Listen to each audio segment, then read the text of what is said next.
बघा, अंकिताच्या आईचे वय तिच्या 2.5 पट, हे फार महत्वाचं आहे. फार महत्वाचं आहे. 2.5 पट कशी द्यायची? 2.5 लिहू शकता किंवा 5चे हाफ. 2.5 म्हणजे 5चे हाफ. तिच्या भावाच्या वयाच्या 4 पट आहे. भावाच्या वयाच्या किती पट आहे? 4 पट आहे. त्यांचे एकूण वय 66 वर्ष आहे.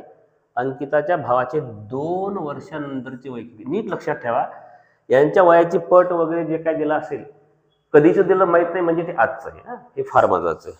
बघा, जेव्हा यांच्या वयाची पट दिलेली असते पण केव्हाची माहित नाही, सरळ सरळ विधान असते, तेव्हा ती आजची असते. तर मग बघा, 2 गोष्टी आहे, आपण लिहूया आज. कोण कोण आहे?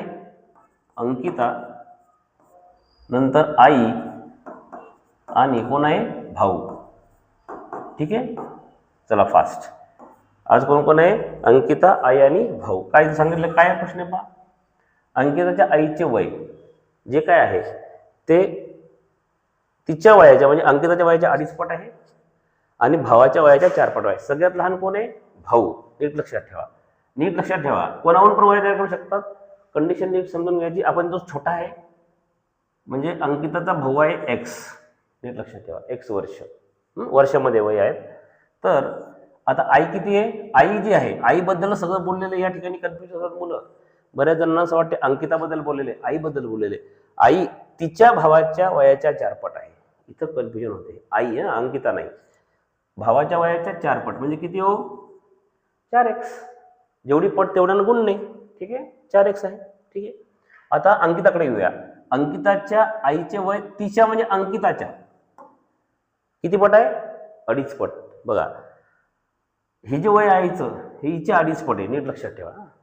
म्हणजे सरळ सरळ हे जे आहे आईचं वय हे हिच्या 2.5 पट आहे, म्हणजे याला 2.5 भागायचं. 2.5 कसं भागतात?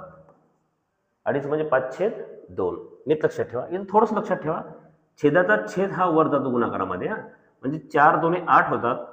याचं उत्तर येते 8x छेदामध्ये राहतात 5. हे थोडंसं समजण्यासाठी पुन्हा सांगतो, याला 2.5 भागलं, 2.5 भागू शकता, पण पॉईंटमधले उदाहरणं सुटत नाहीत.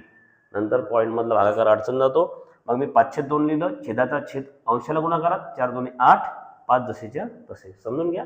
चलो पुढे फास्ट सोपं आहे. आता एकदा वय तयार झाले, आजची वय, अंकिताचं वय किती आहे? 8x/5, आई 4x आणि भाऊ x. चलो नेक्स्ट. एकूण वय 66 वर्ष. त्यांची बेरीज घ्यायची मला.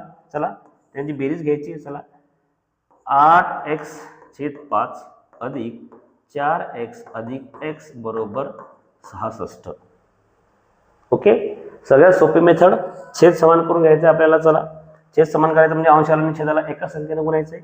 याचा 8x/5 जसंच्या तसं अधिक 4x गुणिले 5/5 अधिक 5x/5. म्हणजे काय केलं मी? प्रत्येकाला 5 पासून गुणलं. या ठिकाणी 5 पासून गुणल्यानंतर इथे किती येतात पहा बरं.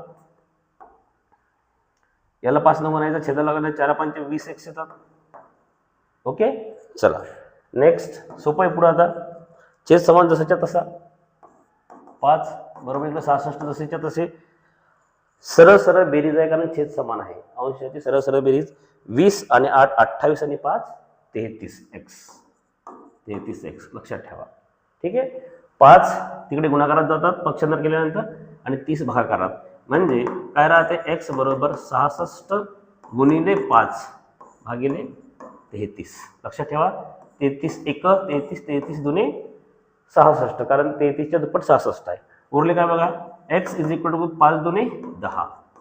x ची व्हॅल्यू किती मिळाली? 10. म्हणजे भाऊ किती मिळाला? 10. फास्ट. x ची व्हॅल्यू म्हणजे भाऊ. आईचं वय 4 10 40. याचं वय बघा, x ची व्हॅल्यू किती? 10 आहे. 8 10 80. 80 भागिले 5. कोणाचं वय? अंकिताचं वय. आता हे आपण करत असताना आपल्या अंकिताच्या भावाचे वय विचारले, या भांगडीत पडायची गरज आहे. काढू शकतो आपण ते, पण गरज नाही पडायची. अंकिताच्या भावाचे वय कधीचे? 2 वर्षांनंतर. आज किती? 10 + 2 किती हो? 12 वर्ष. ओके, छान. चलो.